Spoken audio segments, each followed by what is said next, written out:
নমস্কার সবাইকে। অনেক ব্যক্তিরই মনে একটা প্রশ্ন থাকে যে আমাদের এআই তে তো সমস্ত ধরনের ডিটেল চলে আসে ইনকামের, যেরকম আমাদের স্যালারি থেকে যদি কোনো ধরনের রোজগার থাকে সেটাও চলে আসে, ইন্টারেস্ট ইনকাম চলে আসে, ডিভিডেন্ড ইনকাম চলে আসে। কিন্তু এমনও তো অনেক সময় হয় যখন আমাদের কোনো রোজগার আমার এআই তে চলে আসলো কিন্তু তারপরেও সেই ডেটা ভুল আছে, সেক্ষেত্রে আমাদের কি করতে হবে। তা আজকের ভিডিওতে আমরা আলোচনা করব আমাদের যদি এআই এর ফর্মের মধ্যে কোনো ধরনের কোনো ভুল থেকে থাকে তাহলে সেক্ষেত্রে আমাদের কি করতে হবে এবং সেখান থেকে আমরা কি করে উদ্ধার পেতে পারি। তাহলে বন্ধুরা শুরু করা যাক আজকের ভিডিও।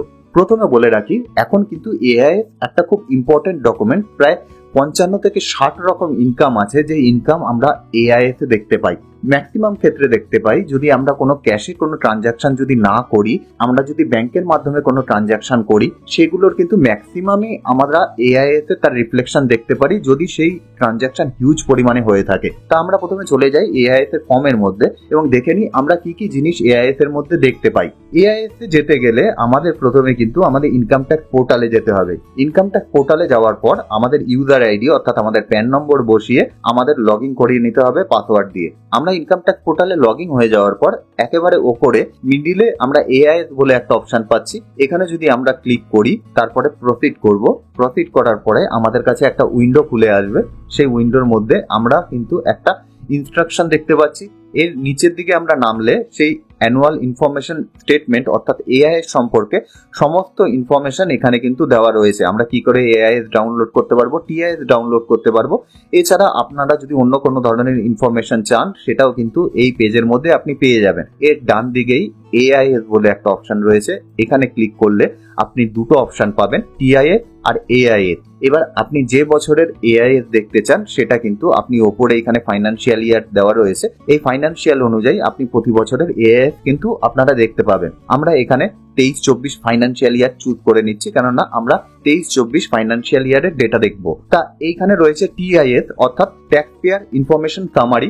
এখানে যদি আমরা ক্লিক করি তাহলে কিন্তু আমাদের এআইএস এর যে সামারি আছে সেই সামারিটা এট এ গ্লান্স দেখতে পাই। এখানে দেখতে পাচ্ছি সেভিংস ব্যাংক থেকে 15,000 টাকা ইন্টারেস্ট এসছে আর ফিক্সড ডিপোজিট থেকে 3,68,523 টাকা ইন্টারেস্ট এসছে। এর বাইরেও অনেক ধরনের রোজগার ওনার থাকতে পারতো, যদি থাকতো তাহলে কিন্তু এখানে রিফ্লেক্ট করতো। তা আমরা টিআইএস থেকে এট এ গ্লান্স এইভাবে আমরা দেখতে পাই। কিন্তু আমরা যদি এআইএস এ চলে যাই তাহলেও কিন্তু আমরা বিভিন্ন ধরনের ইনফরমেশন এখানে দেখতে পাই। প্রথমে আমাদের দেখাচ্ছে টিডিএস অথবা টিসিএস ইনফরমেশন, আমাদের যে যে টাকার উপর টিডিএস অথবা টিসিএস কেটেছে তার ইনফরমেশন কিন্তু আমরা এখানে পাই। 2 নম্বরে দেখতে পাচ্ছি এসএফটি ইনফরমেশন অর্থাৎ স্পেসিফাইড ফাইন্যান্সিয়াল ট্রানজাকশন। আপনি যদি কোনো হাই ভ্যালু ট্রানজাকশন করে থাকেন তাহলে কিন্তু এই এসএফটি ইনফরমেশনের মধ্যে এগুলো আসতে পারে।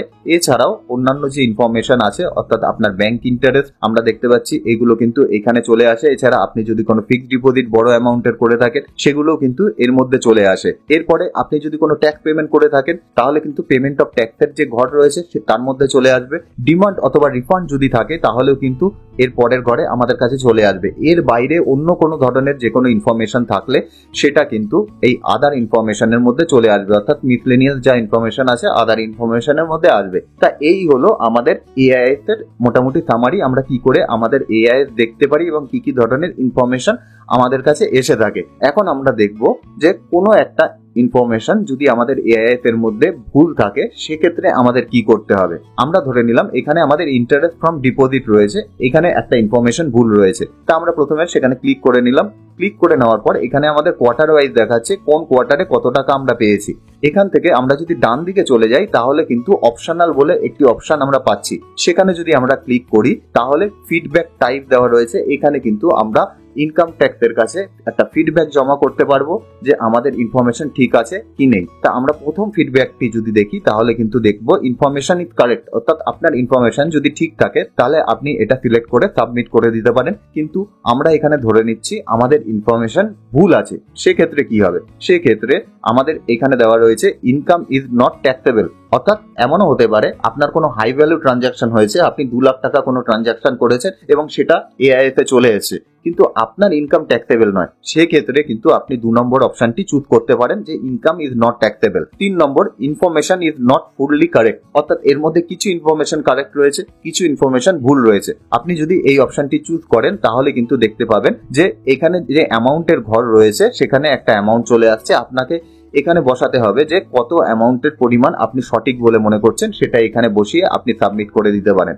4 নম্বর হলো information related to other pan, অর্থাৎ এই যে ইনফরমেশন দেওয়া রয়েছে সেই ইনফরমেশনটি আমার প্যানে নয়, অন্য কোনো প্যানে এটা হিট করার কথা, আমার প্যানে হিট করেছে। অথবা এমন হতে পারে যে ইনফরমেশন রিলেটেড টু আদার ইয়ার, অর্থাৎ এটা আমারই কিন্তু অন্য বছরের ইনফরমেশন এই বছরে আমাকে দিয়ে দিয়েছে।